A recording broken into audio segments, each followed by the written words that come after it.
Pai, Senhor, irmãos, Pastor Cabral aqui na área. Nós estamos dando início ao nosso vídeo hoje. Você está no canal Liga Desligado e hoje nós vamos trazer algo diferenciado. É uma palavra que Deus colocou no meu coração, uma palavra revelada, muito forte. Então é com muito temor que eu venho aqui nesse canal trazer essa palavra para você. Ela não é uma palavra extensiva, mas ela é uma revelação de Deus. Eu não sei se você vai ter coragem de ouvir esse vídeo até o final, de assistir esse vídeo. Eu não sei se você vai ter coragem para isso. Se você tiver coragem, você vai ficar aí e vai entender o que um cristão precisa saber no meio dessa quarentena. A primeira coisa, sem alarde, mas eu não posso dar início a esse vídeo sem antes ler um texto que Deus pôs ao meu coração de uma maneira ímpar, de uma maneira muito forte. Está em Eclesiastes capítulo 3. A minha tradução é um pouco diferente, talvez, do que você esteja acostumado a ler no seu cotidiano, porque ela é a tradução judaica, tá? Tradução judaica. E essa tradução judaica é a tradução do hebraico original para o português, tá? Então veja só a força que o texto tem no tempo que nós estamos vivendo agora nessa quarentena. Capítulo 3 de Eclesiastes. Há um tempo para tudo, o momento certo de todas as intenções debaixo do céu. Tempo de nascer, tempo de morrer, tempo de plantar, tempo de arrancar, tempo de matar e tempo de curar, tempo de derrubar e tempo de construir, tempo de chorar e tempo de rir, tempo de prantear e tempo de dançar, tempo de jogar pedras e tempo de recolher pedras, tempo de abraçar e tempo de se afastar de abraço. Quem diria que nós viveríamos um período de afastamento na nação brasileira? Justamente a nossa nação, que é uma nação tão afetuosa, uma nação que tem costume de sempre trocar carinho, abraço, beijo, aperto de mão, nesse momento que nós estamos vivendo de pandemia, nós precisamos parar com tudo isso, nos afastar de abraço. Quem diria que nós viveríamos isso? Sabe o que eu compreendo? É que nós não temos controle de absolutamente nada na nossa vida. Por mais que a gente lute para tentar controlar as coisas, Deus mostra que nós não temos controle de nada. Eu, quando olho isso, e eu quero trazer uma revelação para você com muito temor no meu coração, eu quero dizer que eu não sou o dono da verdade. Eu não estou aqui para desmistificar, descredenciar, afrontar, apontar, julgar, pré-julgar ninguém. Eu estou aqui para passar uma visão minha, pessoal. Como cristão, como pastor, como homem, como pai, como marido, eu quero passar apenas uma visão daquilo que eu vejo no meu cotidiano e aquilo que tem me assustado diante dessa pandemia e dessa quarentena. Essa quarentena é para estarmos guardados. Pelo menos aqueles que têm essa necessidade, que têm uma doença crônica, aqueles que têm uma idade avançada, que estão no grupo de risco, precisam estar em casa. Algumas pessoas, como eu, precisam sair para trabalhar porque não tem essa possibilidade de estar em casa, porque tem uma necessidade de sair para trabalhar e precisa trabalhar. Cara, a gente precisa compreender algumas coisas na nossa vida, algumas permissidades de Deus. Esse vírus que se instalou no mundo, ele veio e o caos foi implantado, e isso não é novidade para ninguém. Agora, no meio dessa quarentena, eu vejo guerras e conflitos que não eram para se ver. E quando eu falo de guerras e de conflitos, eu não estou falando de guerras e conflitos de país contra país.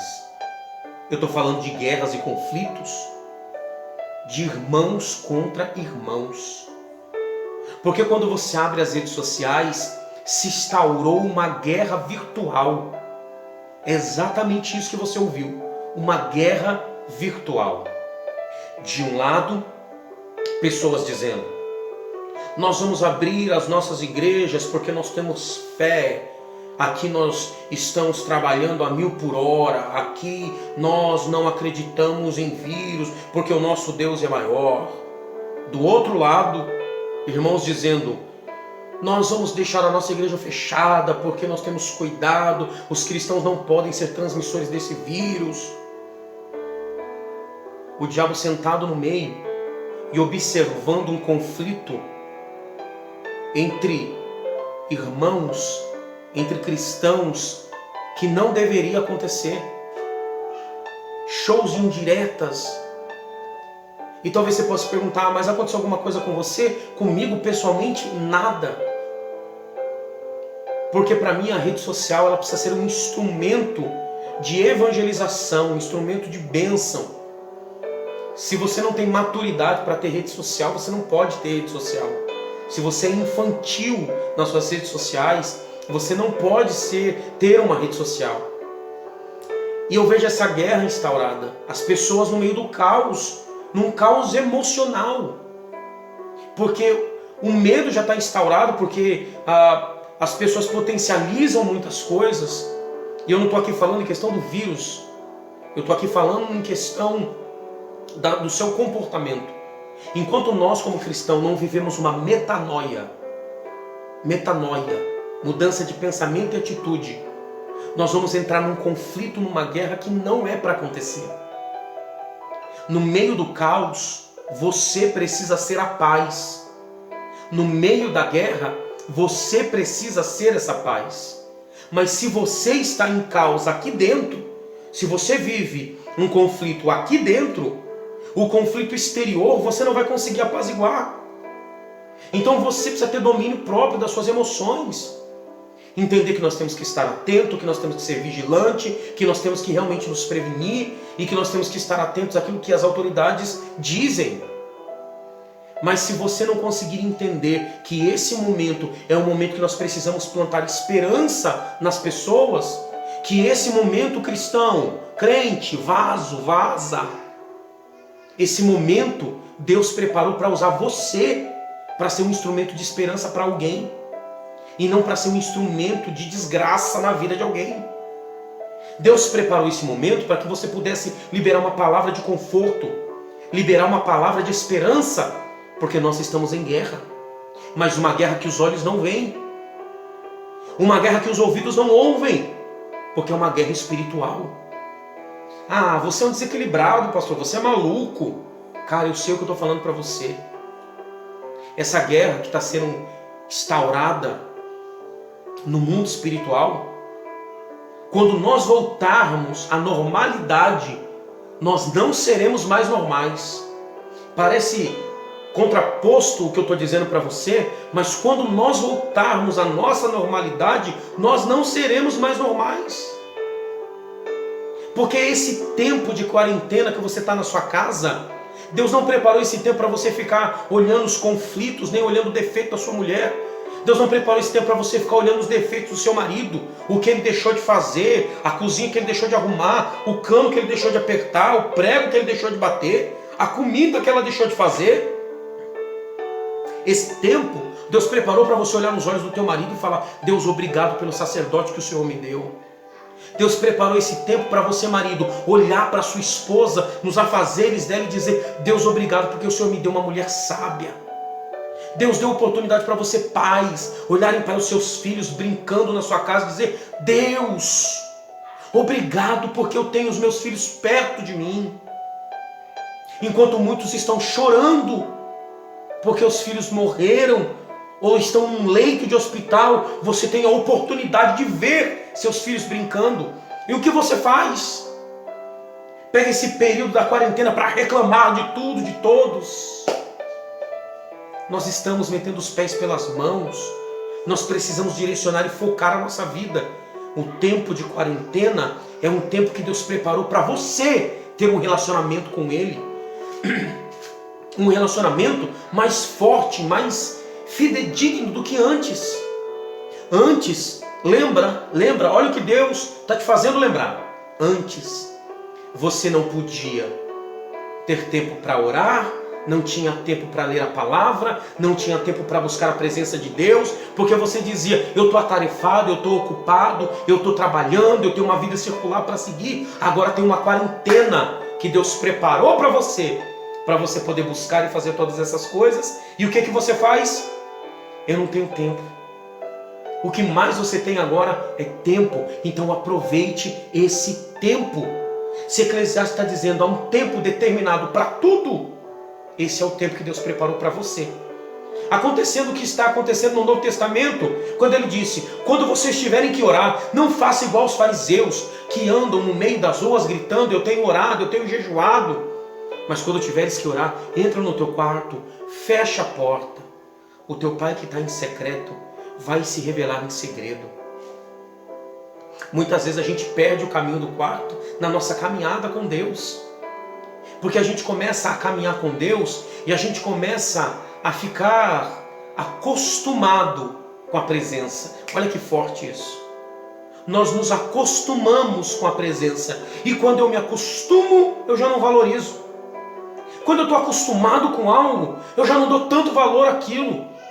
Então Deus permitiu esse tempo de afastamento para a gente poder valorizar algumas coisas. Para a gente rever conceitos. Para a gente ter posicionamento.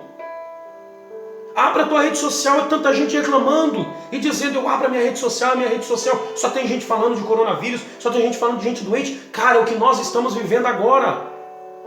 Você vai abrir a tua rede social, vai ter pessoas com medo ali, colocando seus temores para fora. O que você como cristão faz nessa quarentena? Libere palavras de esperança para essa pessoa. Libere palavras que ela vai encontrar Cristo no meio do caos. Eu tenho exemplos no nosso ministério, como eu amo a minha igreja, a comunidade nos braços do Pai, aqui em Caraguatatuba.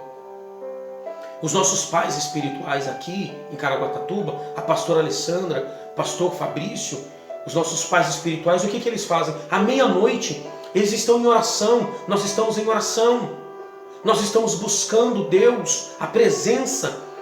Pastor Marcelo, a pastora Márcia, que são os presidentes da comunidade, lá em Taubaté, na sede, também estão em oração. A nossa igreja em Goiânia, com a pastora Joyce, com o pastor Ulisses, também está em oração. A nossa igreja em São Sebastião, está lá o evangelista Alexandre, está lá o Mano Azul, também estão em oração. A galera está orando. Ah, porque vocês são os melhores? Não, porque nós entendemos que o momento, a crise já está no mundo, mas nós estamos em Cristo, e em Cristo não há crise, em Cristo há esperança. Então o que nós fazemos? Liberamos palavra de esperança. Liberamos palavra de conforto para quem está assustado, para quem está com medo. Quem é você no meio desse caos, meu irmão? Você é aquele que vive colocando mais lenha na fogueira, ou você é aquele que acalma a tempestade? Olha o que Deus me deu aqui agora. Quando Jesus coloca os discípulos no barco, ele disse, passamos para outra margem. Ele disse, passamos. Ou seja, ele estava dizendo, nós vamos junto para outra margem. No meio do caminho, levanta o quê? Uma tempestade. E o que acontece nessa tempestade, gente?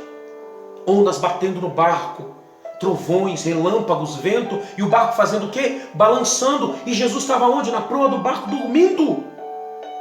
E por que ele está dormindo? Porque os pescadores decidiram assumir o controle do barco. E se eles decidiram assumir o controle do barco, Jesus fez o quê? Eu vou dormir, vocês assumiram o controle, então vocês controlam. Mas quando vier a tempestade, para onde esse barco vai? O vento sopra, o trovão ruge, grita como se fosse um leão, as ondas balançando aquele barco, o vento soprando. Os discípulos não acalmam a tempestade, eles entram no caos, só que eles entram num caos emocional. Porque a Bíblia diz que eles batem na porta lá da proa, eles entram lá e dizem, mestre, o Senhor não te atormenta porque nós vamos morrer.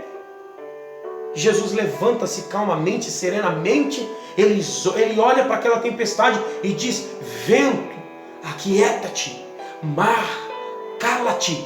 O que me impressiona é a pergunta dos discípulos, que estavam dizendo um para o outro, quem é esse que até o vento e o mar obedecem? Como eles perguntam quem é esse?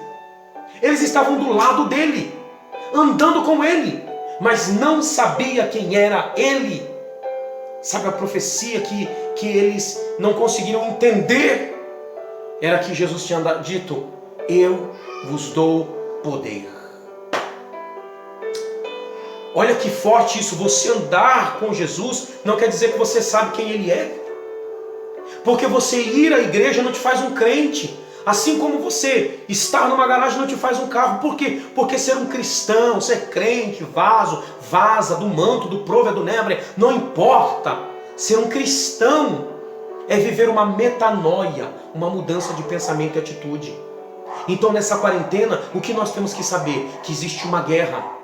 E se nós não nos posicionarmos no meio da guerra, nós perderemos a guerra. Se nós ficarmos de conflitinho aqui, conflitinho ali, guerrinha aqui, dissensão ali, o diabo está sentado no meio aplaudindo, dizendo: eu consegui instaurar um caos no meio do povo que grita esperança.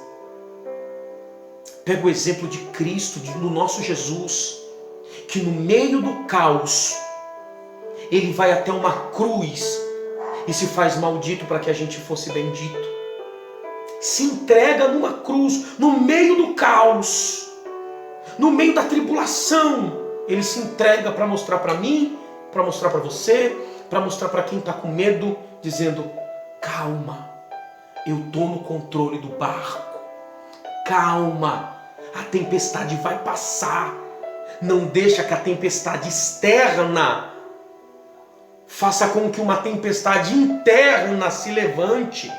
Não deixe que a tempestade que você está vendo comece a nascer dentro de você, mas pelo contrário, no meio dessa tempestade, nós precisamos nos posicionar, porque o que Deus quer de nós? Posicionamento.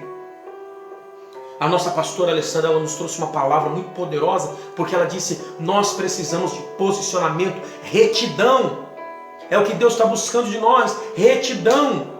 Veja bem, quando Nínive começa a pecar e errar e entra no meio do caos, o próprio rei olha para Nínive e fala: vamos apregoar um jejum.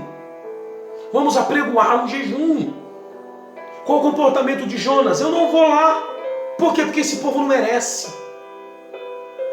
E quando ele disse que o povo não merecia, que ele não ia porque o povo não merecia, Deus fez ele ir. E quando ele chega lá, Deus libera o perdão para o povo. Eu não quero nem falar sobre Jonas.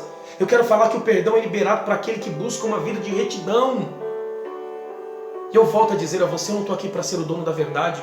Eu estou aqui para dizer para você que você é muito além do que um vírus. Essa tempestade vai passar. Mas se nós não nos posicionarmos nessa guerra, nós não vamos vencer essa guerra. Se nós como cristão não nos posicionarmos, nós não vamos vencer essa batalha. Ah, pastor, mas eu sozinho não posso fazer nada. Quem disse que não?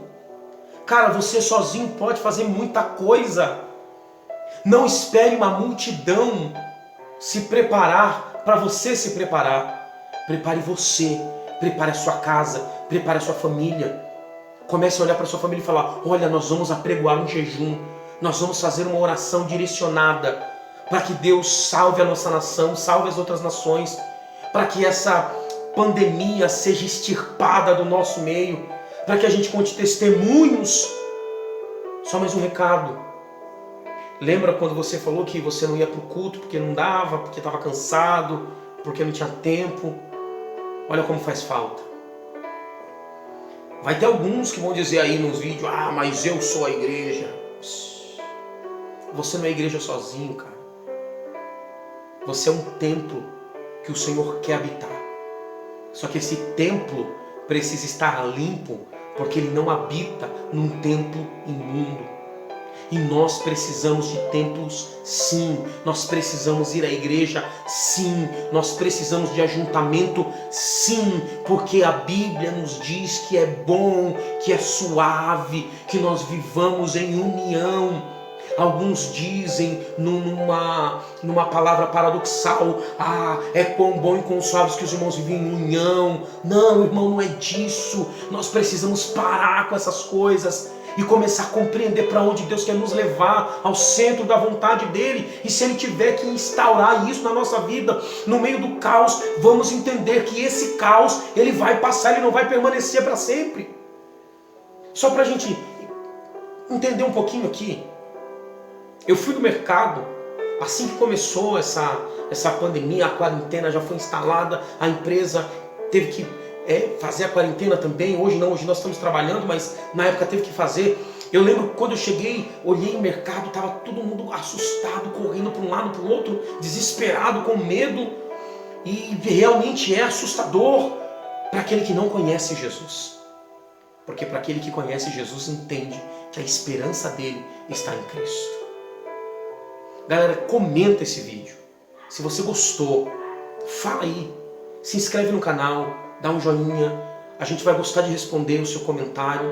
Coloca lá nos comentários lá que tema você gostaria que a gente abordasse, que a gente falasse. Nos ajuda a levar essa palavra a outras pessoas.